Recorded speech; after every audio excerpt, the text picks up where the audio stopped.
It's a showtime. Hello honeys, today we're talking all about Spicy Ageha. From its real-life inspirations to coords you've probably never even heard of, I found everything there is to know. There will be minor spoilers for Aikatsu, so if that's okay with you, let's get started. After doing so many of these deep dives, I've learned to start with the design staff. In an interview with Animage, Bandai designer Hashimoto Kayako said, Spicy Ageha is inspired by a classic sexy brand with a high level of exposure. Originally, 109 series gal was referring to Ron, but Ron is not that much of a gal character, so now that image is fading. Simple enough, right? Well, I looked through all of my 2011 and 2012 resources and didn't find much. But she said it was a classic sexy brand, so I went back further and found that 2008 to 2010 had the closest fashion trends to Spicy Ageha. Those trends were gyaru or gal fashion. I explained gyaru more in my Vivid Kiss deep dive, but for Spicy Ageha we'll be talking about the hostess styles that were popular in the late 2000s. In English-speaking circles, I've found agejo, ane-gyaru, and mode-gyaru to be the closest matches for the style, but the Japanese-speaking resources I've found haven't used those labels. Hashimoto also referenced Shibuya 109 in her description, which was an iconic hub for gyaru fashion during that time. A lot of gals would pursue alternative careers in fashion and mature industries by working in Shibuya 109 shops. The brands most relevant to Spicy Ageha included DIA, Mars, Lip Service, XOXO, Gold Infinity, and Garula. They were featured in magazines like Egg, Happy Nuts, Jelly, Blenda, and Ageha. Ageha is specifically where the gyaru style agejo and the Aikatsu brand name Spicy Ageha come from. But as I researched all of this, I kept feeling like something was missing. There was leopard print, a lot of black, fur trim, cropped and mini silhouettes, and gold accents. Even some camo print. But I'd assumed that Ageha, a magazine and fashion style named after swallowtail butterflies, would be the source of Spicy Ageha's butterfly motif at the very least.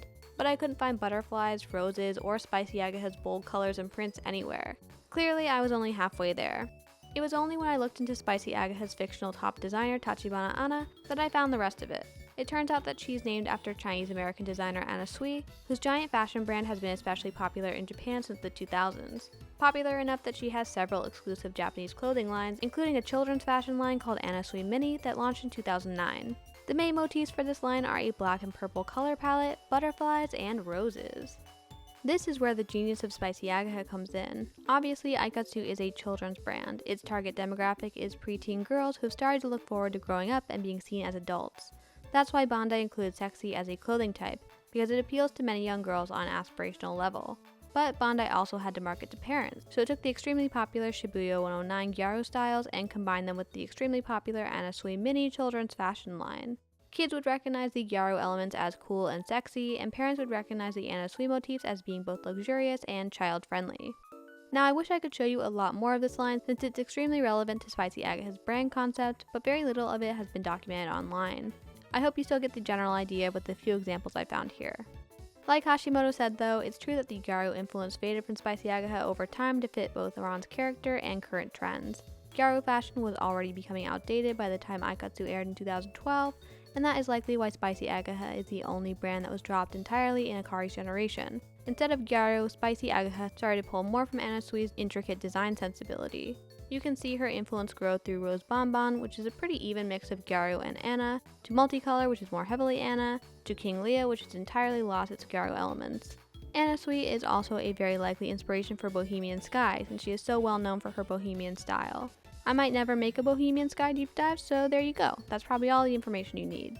I also suspect that some Anna Sui influence made its way into Love Queen, Love Moonrise, and Sangria Rosa as well, but I'd like to investigate those further. If you're missing gyaru at all, Deli Devil is the brand that really runs with the agejo style. We'll definitely talk about that more in a future video. Want to hear something cool? You might think that the Spicy Ageha headquarters building is based on the Shibuya 109 building. Pretty similar, right? Well, for whatever reason they decided to base it on Frank Gehry's dancing house in Prague as well. And then they put the facade from the Beijing National Stadium on it too. Not very important, but I spent several hours looking it up, so I'm including it. There's very little information about Spicy Ageha in the Aikatsu anime. We know that the headquarters houses Anna's office and a photo studio. We also know from an info page in episode 9 that the brand collaborates with confectionery manufacturers, hair salons, dramas, and popular characters. It also actively seeks out brand collaborations, just like real-life brand Anna Sui. Spicy Ageha has no known staff members or mascots and is mostly known for its representative models. Since this section is so sparse, I thought I'd cover those representatives here. Although we don't know how closely they were associated with Spicy Ageha, Masquerade has the oldest ties to the brand. Masquerade, an idol unit consisting of Hime, aka Headmistress Orihime, and Mia, aka Ichigo's mother Ringo, became popular after starring in the drama Stylish Thieves Swallowtail, which Spicy Ageha designed costumes for. They went on to have at least one pair of unit dresses designed by Spicy Ageha, and it's implied that Headmistress Orihime still has a close relationship with top designer Tachibana Anna. We know that Ringo was more closely affiliated with Angel Sugar, so it makes sense if Orihime was closer with Spicy Ageha to spearhead their unit dress conversations.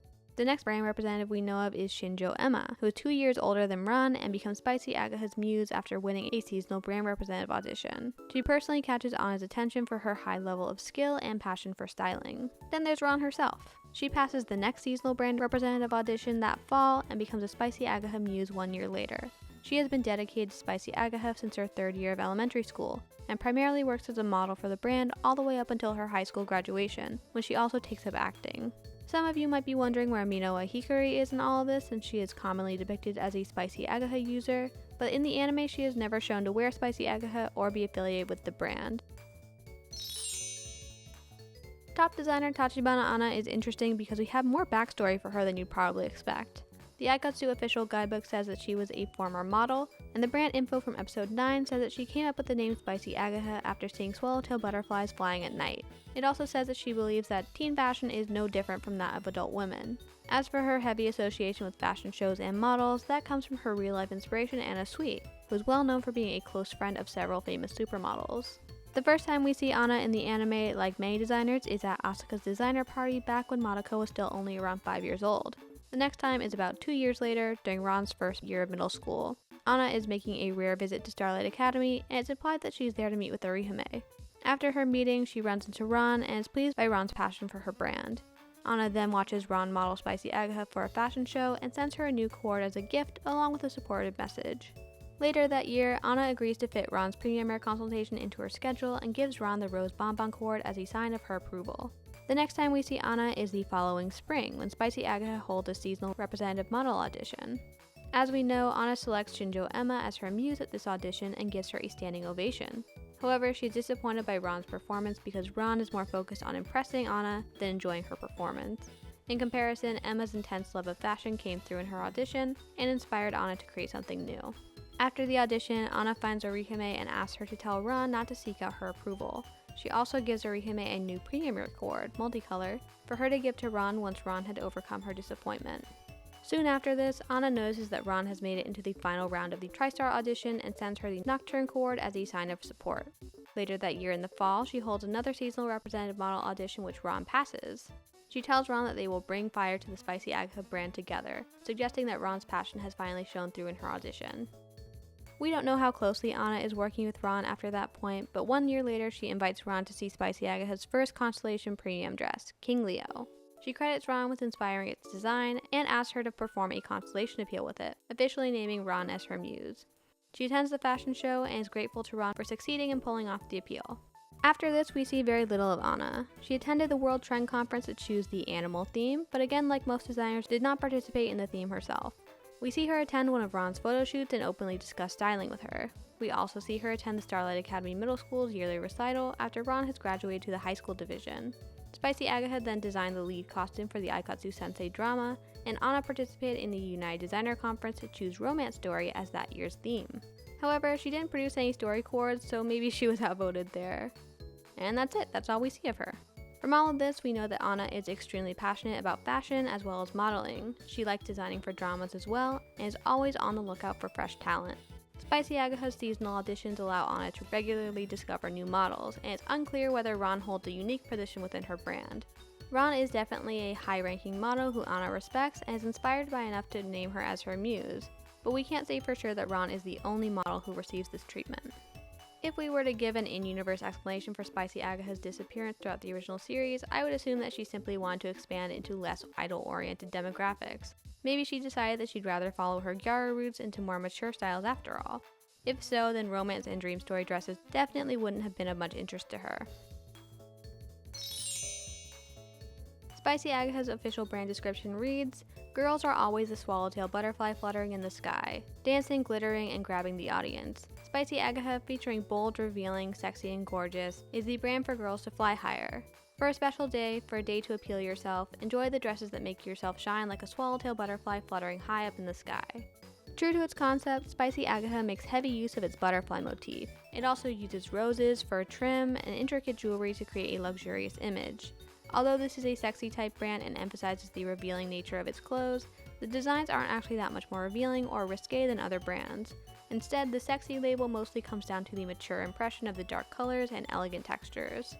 Spicy Ageha has 36 official coords, 20 of which are shown in the anime and are covered in detail in my Spicy Ageha ranking video. Aikatsu on Parade adds 2 more, Peony Papillon and Azalea Papillon. The mobile game Aikatsu Photo on Stage adds 40 more for a total of 62 Spicy Ageha coords. I find the Photokatsu designs to be really interesting, so definitely tell me if you want a ranking for those as well. With the main brand ranking series all wrapped up, I'm hoping to cover some more Photokatsu brands this year. Spicy Ageha's official constellation is Leo, and this collection includes King Leo, Leonid's Knight, Scarlet Rose, and Peridot Leo. It has no dream or romance story coords, no fever coords, and no boom coords. Despite its short run in the series, Spicy Ageha had a big influence on how other sexy brands were developed. In fact, you could say that Love Queen, Bohemian Sky, Love Moonrise, Sangria Rosa, and Dolly Devil all evolved from the design roots that Spicy Ageha established. Bandai's designers didn't throw the whole concept away. They just updated it with newer trends and spun it into different directions. In that way, Spicy Ageha does live on in spirit through the rest of the original series. Personally, I've fallen in love with Anna Sui's designs while researching this video and have an even greater appreciation for Spicy Ageha because of them. I hope you found them enjoyable too. If you love Spicy Ageha, make sure to check out my Spicy Ageha ranking next. And look out for my Star Way to the Future chord ranking next week. Bye bye! It's a graduation ceremony!